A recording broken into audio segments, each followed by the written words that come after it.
Welcome to this episode of Your Property Business, the video podcasts that help you get the most out of your own property business.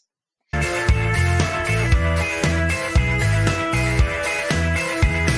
well, that's pretty powerful stuff there. Again, that takes people beyond just writing it down. It's starting to sort of get into the psyche of and seeing what you want in front of you. Yeah. So we now have priced to get against these things, and we're sort of getting more emotional about them. So we're sort of putting pictures in front of us and stuff. Where do we go from here? Okay, so so we've got a value here. Let's say that we're looking at let's say £3,000 a month. Okay, there is as well. So for somebody that might get them out of their job there, so I need to be earning £3,000 a month that gets me out of the job. Yeah. But that replaces, so if they're earning £3,000, that replaces what they are. But that's the first step to get themselves out of a job. Then from that, they can say, right, now I need to, if I can up that to £6,000 a month, then because that then pays for what I want, and because I want all these extra things on top of that, so the goal will be £6,000 a month, £72,000 a year. Okay. There was as well. You're an accountant, you know. So, Mark, I'm just going to wrap up there. That's a fantastic lot of value, and thank you for taking us through that step-by-step process. Just to recap, I think what we've done there is we started at the end in mind. Yep. We now know what a future might look like in terms of have, do, give, and be. Yes. We've put some things on paper and we've put a price tag against them. Yeah. So that's given us a value. And now we then spoke about how to make that value a reality. So what strategies to employ and what's the next steps in terms of actions about how to start to make that inroads into that number. I think the best thing really is for people to go and speak to people who are already doing it there as well, because you've got different strategies there. Yeah. So you might say, okay, so the figure was £3,000 a month there, and then rising to £6,000. So then what you need to look at is to do some research and to do some homework, and then to look at the different strategies. So if it's just, say, buy-to-lets, say single buy-to-lets as well. So you've got buy-to-lets here on Nelson Street.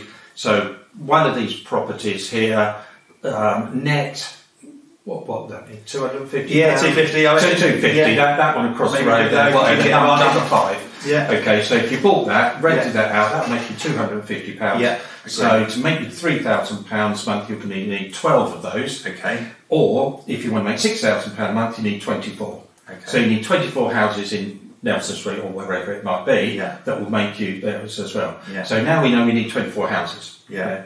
So then you've got to look at how you're going to fund those. Well, obviously, it's a mortgage, you can get whatever 75%, whatever it might be then. So then you need the deposit to go and buy them. Now, what a lot of people mistakenly think, I need my own money. So either they think, I haven't got any money, so I can't get into property, or I've got to work, save it up until I've got the deposit. The thing to do is actually go out and find other people's money. That's where a lot of people don't realise. And the best way is use your mobile phone. Use your mobile phone, everybody in there, all those contacts in there. You don't know who's got money, who hasn't. There, you'll be surprised how much money people have. They've got it in the bank, earning diddly squat, and they might be interested in bricks and mortar and getting a better return. Yeah. So when I'm, looking, I still use it today actually. I start with 25,000. So I say, getting into property, looking for people that might have £25,000 or more. Because the thing is, if you say, I'm looking for money for property, people think, 100, 200, £200,000, I haven't got that. Whereas the deposit, you can have a couple of people with £25,000 each there to put it in, and that could raise the deposit to go and buy it there as well. So that's the first stage. You use your mobile phone, speak to people there, because you don't know, somebody's got no money today, and then next week Granny dies, sells a house, and suddenly they've been left £100,000. I think that again it flips it on its head, doesn't it? Rather than saying I have this much money so I can buy this many houses, it's saying how much money do I need? And that's a different question. Yes. Because then you ask yourself, how do I get that money? Yeah. And I think that's the whole skill set in itself. I think one of the prime skill sets for property investors and developers is how they do that. And I think we've just had a great example there. Ask people you know. Friends, family. So I did this in the early days. Ask friends and family. I JV'd several times with friends, family, and now business partners, because it was easier to buy houses with other people than it was yourself. So I think that's a great strategy. Ask your network, which might be your focus or it might be your friends and your phone book.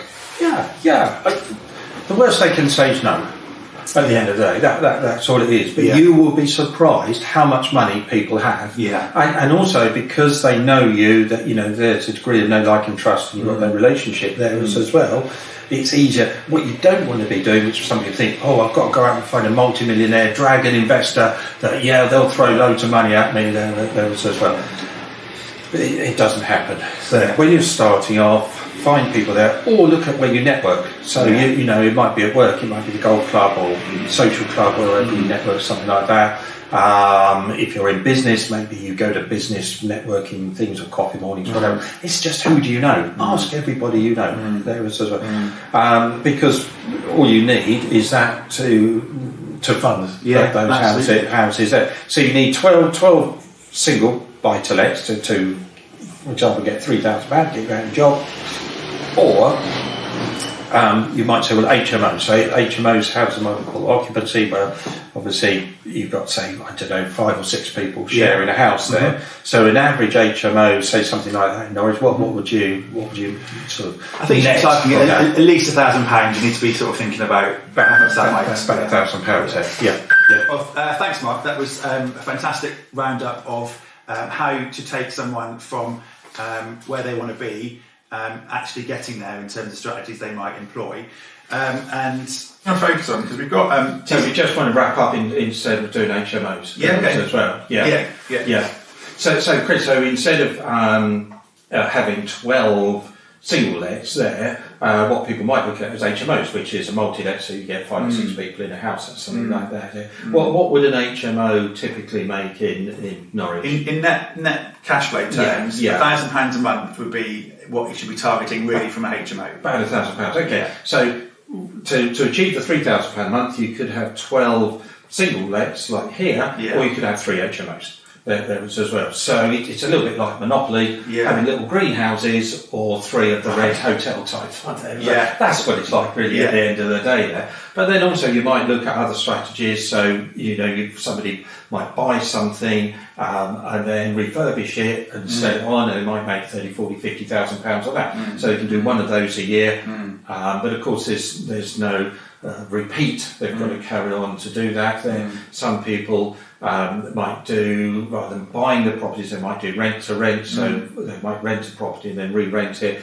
Personally, I think it's always best to buy stuff because you're in control of it and you can own it. And of course, if you are going out finding your investors, then there shouldn't be a problem really. But the thing to do with all of these things is come to the meetings. Find people that are doing different strategies. Come and have a chat with you. Come and have a coffee. I think we've got similar outlook. Let's have a chat and explore how we can move forward.